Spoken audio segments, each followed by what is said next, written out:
Ćao ljudi, dobrodošli u novi klip. Kako se zove, malo pre sam snimio ovaj video i onda mi je nestalo memorije, tako da nadam se ću sada imati memorije da snimim do kraja video, iz početka. Uglavnom, danas ćemo raditi logičke operatore. Vidjet ćemo čemu nam koriste oni, zašto nam oni uopšte trebaju u našem programiranju, u našem životu uopšte. Ako se niste susretali pre sa tim logičkim operatorima sa logičkim i, ili negacijom iz matematike ili tako nečega, nemojte da se brinete, sve ćemo da prođemo, bit će ok. Ako ne bude slučajno nešto ok, pišite, ja ću snimiti opet video još neki o tome dodatni, neki dodatak, gdje ću još detaljnije možda objasniti malo opreznije, ako ne budem dovoljno u ovom klipu. I to je bilo to, da ne trošimo vrijeme više na to, hajde da pređemo na samo gradivo. Dakle, samo sekund da ja ovo malo vratim. Samo da je vratimo ovako, pošto sam pisao, ok. Dobro, nebitno, ostavio sam neki kod ovde. Sada, čemu nam služe logički operatori? Spominjat ćemo 3 različite logičke operatora, dakle i, ili i ne. Da, dakle, ili ne. To su 3 naša logička operatora, i ili ne. Vidjet ćemo čemu nam oni koriste i zašto su dobri. Ajde da vidimo uopšte zašto bi koristili te logičke operatore. Pa, ajmo ovako da počnemo. Mi smo do sada imali u našem programiranju, odnosno u prošlim klipovima, videli smo kako se zove da u ovoj if izjavi imamo neki uslov. Sada, mi smo imali obično imali smo do sada jedan uslov. Imali smo ono kao, ako su godine veće od 18, ako je broj veći od 0, ako je ovo, ako je ono. Dakle, imamo ako, ovo if je ako, znači, pa imamo neki uslov unutar ovih zagrada. Ako broj veći od 0, onda izvrši ovo unutar ovoga. Dakle, to je to znači. Sada, šta ako bi mi želeli da imamo više uslova? Ako bi želeli da imamo unutar ovog if-a više uslova, dakle, ako je broj veći od 0 i ako je broj manji od 5, na primjer. Dakle, ako bismo želeli da naš broj, da proveri taj uslov, da broj mora bude veći od 0 i manji od 5, imamo 2 uslova. Kako ćemo mi spojiti ta 2 uslova? Dakle, ako je broj veći od 0 i ako je broj manji od 5. Kao što čujete u moje dok izgovaram, imamo neko i. Broj veći od 0 i broj manji od 5. Tu nastupa naš logički operator i. Isto tako i ili, ako je broj veći od 0 ili ako je broj manji od 5, onda izvrši ovo. Dakle, sad ćemo da vidimo kako se to koristi. Dakle, logički operatori će nam pomoći u tome da mi spojimo više tih nekih uslova unutar, na primjer, ne kažem da se samo koristi u if-u, vidjet ćete da se još negde koristi, ali da spojimo, na primjer, više tih uslova u našoj if izjavi, pošto smo za sad samo učili if, kroz naše tutoriale, normalno, kako da mi spojimo više tih uslova u našoj if izjavi, da dobijemo jedan krajnji uslov. Dakle, hajde da vidimo kako to funkcioniše. Hajde da napišemo program, na primjeru ću vam pokazati, bit će vam mnogo jednostavnije. Hajde da napišemo program koji će učitati sa standardnog ulaza, dakle sa tastature ćemo ćemo na tastaturi 2 broja, upisati ih u memoriju, normalno u naš program, i onda ćemo proveriti da li je prvi broj veći 0 i da li je drugi broj veći 0. I ako su oba veće od 0, to jest ako su oba veće od 0, ako je prvi broj veći 0 i ako je drugi broj veći od 0, onda ćemo ispisati neki tekst. Inače, malo je tamnije, napolju dosta mračno, sprema se neko nevreme. Ajde da napišemo taj program. Dakle, int broj 1, to će nam biti primjenjiva za prvu vrijednost. Int broj 2, tu ćemo uneti drugu vrijednost, imamo neki printf, unesite prvi broj, unesite oba broja, 2 broja, neka bude tako. I onda ćemo imati, 2 scanf, ali tako, scanf postodel je integer, zarez, onda ovaj znak da ga smestimo u broj 1. Isto tako ćemo i za broj 2, scanf postod broj 2. To je to. Ok. Sada smo učitali vrednosti sa naše tastature u naš program i imamo, dakle, broj 1 i broj 2. Što dalje treba da uradimo? Rekli smo da želimo da napišemo program koji će proveriti imaće jednu if izjavu, dakle, ako je broj 1 i broj 2 veći od 0, ako je to sve veće od 0, onda ispiši neki tekst, na primjer, oba broja su veće od 0. Hajde da vidimo kako se to radi. Dakle, imamo jednu if izjavu, onda imamo dve ove obične zagrade za uslov i tu ćemo napisati uslov. Dakle, ako je, pa kažemo, broj 1 veći od 0, imamo, to je prvi uslov. Šta je drugi uslov? Dakle, imamo broj 1 veći od 0, imamo drugi uslov, broj 2 veći od 0. Tako pišemo, broj 2 veći od 0. I ovdje imamo nešto što ćemo izvršiti u onim vitičastim zagradama.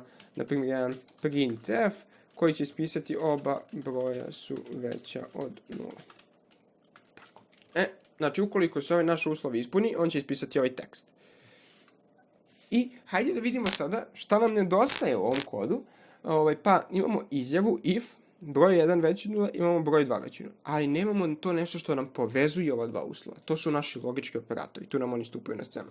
Dakle, treba nam da iskoristimo neki od logičkih operatora ili imamo i ne, ali ne u ovom slučaju. Dakle, ili, da bi spojili dva uslova. Zato nam služe logički operatori. Kao što sam ja rekao, znači, ako je broj 1 veći od 0, pa onda imamo i, to kao spaja sa drugim uslovom, i ako je broj 2 veći od 0, onda ispuni ovo. Dakle, kako se zapisuje to i u našem, to logičko i u našem C-u, u programu koji pišemo u C-u, je sa dva ova znaka kao što koristite u scanf-u. Znači, ne 1, nego 2. Znači, 2 uzastopno ovako znaka, to je Shift 6 ili Shift 7 na tastaturi, i to kompjuteru govori, to znači i. Znači, ukoliko je ovaj uslov tačan, ukoliko je broj 1 veći od 0 i ukoliko je broj 2 veći od 0, onda ispuni ovaj uslov. Hajde da vidimo sada kako se ponaša to naše i. Dakle, to mi smo upravo na kompjuteru napisali, još jednom ću ponoviti, ako je broj 1 veći od 0 i ako je broj 2 veći od 0, onda ispiše ovaj printf. Znači, ukoliko je i jedan i drugi, onda ispiše. Ajde da stavimo još neku samo else,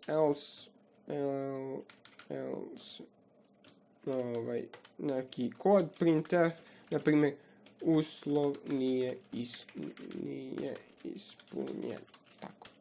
Znači, ukoliko ne bude zadovoljena ova naša if izjava, izvršit će se else. To smo već naučili iz prethodnih klipova, kako funkcionišu if i else izjave. Hajde da pokrenemo ovaj program, što smo napisali. Kažem, unesite dva broja. Unesemo, na primjer, 3, unesemo 4. Oba broja su veća od 0. Kako je sad ovaj naš program proveri? Znači, ako je broj 1 veći od 0, to je tačno. Imamo tačno i imamo drugi uslov i broj 2 veći od 0, broj 2 je 4, prvi je 3 je veći od 0, to je tačno, 4 je veći od 0, to je tačno, tačno i tačno, znači ako imamo jedno tačno i drugo tačno, sve ukupno je tačno. Šta bi bilo, na primjer, to je sad zanimljivo, i onda ispiše se ono program, da je jedan od ovih uslova netačan. Hajde da vidimo. Znači, pokrenut ćemo opet program. Naprimjer, unećemo da prvi broj bude 3 opet, to je veće od 0, i unećemo drugi broj namjerno da bude -4, ili -5, ili bilo što nešto negativno. Uslov nije ispunjen. Dakle, šta nam ovo znači?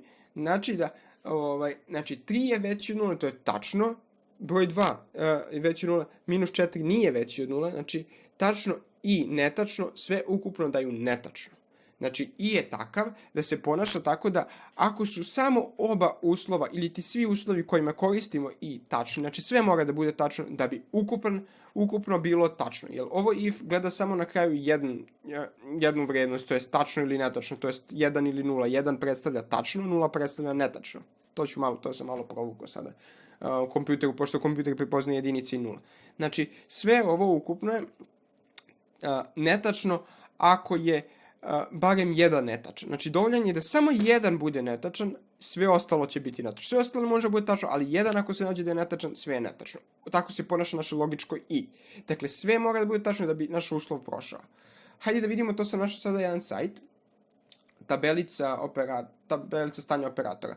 Dakle, imamo A, neka bude to kao prvi uslov, B kao drugi uslov, na primjer. I ovdje imamo napisano A i B, znači prvi uslov i drugi uslov. Ukoliko je prvi uslov 0, neka vam bude kao netačno. 0 je netačno, 1 je tačno, zamislite tako. Znači, ukoliko je netačno i netačno, to je netačno. Ukoliko je netačno i tačno, to je i dalje netačno. Ukoliko je tačno i netačno, to je i dalje netačno. I samo ako je tačno i tačno, to je da je tačno, kao što možete da vidite. Zamislite to ako vam je lakše kao neko množenje. 0 puta 0 je 0, 0 puta 1 je 0, 1 puta 0 je 0 i samo 1 puta 1 daje jedinicu, to je tačna vrednost. Dakle, kako se zove, tako funkcioniše naše i logičko. Hajde da vidimo kako funkcioniše ili. Dakle, kako se piše logičko ili. Znači, šta ako želimo kažemo ako je broj 1 veći od 0 ili ako je broj 2 veći od 0. Znači, ako je 1 ili ako je drugi. Hajde, to se zapisuje kao između ova dva znaka, koristimo shift i sad ne znam tačno koje dugme, ali ove dve uspravne crte. Tako se zapisuje u kompjuteru ili. Znači, broj 1 veći od 0 ili broj 2 veći od 0. I onda ćemo ispisati neki tekst, ajde neka ne bude oba broja su veći od 0. Napisat ćemo bar 1 je veći od 0. Tako. Neka bude to tekst, printf, koji će se ispisati ukoliko je ovaj uslov ispunjen. Hajde da vidimo šta se onda dešava. Pokrenemo naš program. Napišemo 3, napišemo 4, oba broja su veći od 0, znači 3 veći od 0 ili 4 veći od 0, pa oba su veći od 0 i to je sve ukupno tačno, tako. 3 veći tačno ili tačno daju tačno. Ajde vidimo šta bi se desilo ako bi jedan bio netačan. Naprimjer, ajde pomerimo ovo ovde, naprimjer 3 ili minus 4, bar jedan je veći od 0, opet je tačno, opet je uslov ispunjen, opet je prošlo ovo if. Pa, tako se ponaša naše ili logičko kolo, to jest ili, ne logičko kolo, nego ili logički operator, izvinjavam se, dakle, dovoljno je da samo jedan uslov bude ispunjen, baš obrnuto, izvinjavam se, od onog i. Nije skroz obrnuto, izvinjavam se, ukoliko je, ima sličnosti, ima istih delova, ali dovoljno je barem jedan da bude tačan u našem uslovu i sve ostalo da bude netačno, opet će biti tačno. Znači, samo jedan mu treba da je tačan i naš uslov je ispunjen. Tako se ponaša naše ili. Sada vi kada programirate, vi znate šta želite da mu kažete. Da li želite da ovakav bude uslov ili onakav, to vi birate. Vidjet ćemo i mi dalje, javljat će nam se, provlačit će nam se kroz programe koje budemo pravili svuda. To i ili, pa ćete vidjeti još kako. I možete vi probati na nekim vašim primjerima. Nadam se da sam vam dobro objasnio. Dakle, evo tablice za ili. Dakle, prvi uslov, drugi uslov. Netačno ili netačno daju netačno. Znači, samo ako su oba netačno. Netačno ili tačno daju tačno. Tačno ili netačno daju tačno. Tačno i tačno daju tačno. Ili tačno daju tačno. Znači, samo ako su oba netačno, ako je sve netačno, samo tada je. Samo tada je netačno. Znači, svim ostalim uslovima je tačno. I u svim ostalim uslovima će se ispuniti. Pa hajde da vidimo. Dakle, znači, 3 minus 4, bar 1 je veći od 0. Minus 3, 4, bar 1 je veći od 0. Hajde da vidimo opet. Minus 3, minus 4, uslov nije ispunjen. Znači, samo ako oba nisu veća od 0, onda nije ispunjen. Nadam se da vam je jasan ovaj koncept i ostalo nam je samo da objasnimo još jednu stvar, to je negacija. Ok, ljudi, ostao sam vam dužan objašnjenje, još samo, kako se zove, oko ove ne logičke operacije. Imao sam tehničkih problema, hajde da kažemo, memorija me nešto zezala, pa prekinut video, tako da će ovo biti kao mali isečak, nastavak na prethodni video, to jest bit će spojeno sve u jedno. Pa hajde da vidimo čemu nam služi nelogička operacija. Prešli smo i, prešli smo ili, hajde da vidimo kako se ne koristi. Dakle, vratimo se na onaj prethodni primjer, onaj osnovni primjer gdje smo imali int broj 1, samo jednu promenljivu i gdje smo ubacili samo da smo unijeli s tastature jedan broj i onda smo provjerili samo da li je taj broj veći od 0 ili manji od 0. I hajde da vidimo šta naš kod radi. Dakle, int broj 1 sam napisao, to je naša promenljiva za brojan, printf unesite jedan broj, to unesemo jedan broj, scanf broj 1, smještamo vrednost u ovo broj 1, jel tako, sa tastature, i onda imamo uslov if. Znači, ako je broj 1 veći od 0, uslov je ispunjen. Izlazi tekst, printf teksta, uslov je ispunjen, jel tako? Znači, ako je broj 1 veći od 0, pa hajde da provjerimo ovaj kod. Znači, pokrenemo ga, unesite jedan broj, unesem 3, na primjer, uslov je ispunjen, uslov je veći od 0. Hajde vidimo čemu nam služi naše logičko ne, to jest negiranje. Pa to bi bilo negiranje uslova koje izaberemo. Možemo negirati sve uslove koje smo postavili, možemo samo jedan. To radimo tako što taj uslov ili toliko uslova stavimo u jednu zagradu, znači otvorena obična zagrada, zatvorena zagrada, u nekim slučajima i ne mora, ali najbolje stavljajte zagrade da ne bi došlo do nekih konflikata.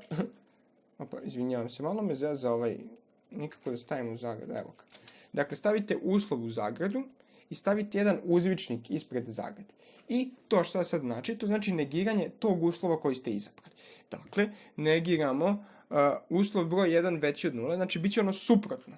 Znači, ako je broj zaista veći od 0, to je tačno, ali tačno kada se negira da je netačno, je li tako? Dakle, ovo bi bilo kao, ako bi unijeli broj 3, ovo bi bilo kao broj 3 je veći od 0, to je tačno, ali imamo ovo uzvičnik ispred, što znači, kako se zove, znači, obrni to tačno, a tačno obrnuto tačno je netačno. Znači, imate samo jedinice i 0. Ako je to 1, on će obrnuti na 0. Ako je 0, obrnut će na 1. Znači, ako je netačan uslov, on će ga napraviti tačno. Samo obrne. 0 postaje 1, 1 postaje 0. Tačno postaje netačno, netačno postaje tačno. Dakle, hajde da vidimo na primjeru.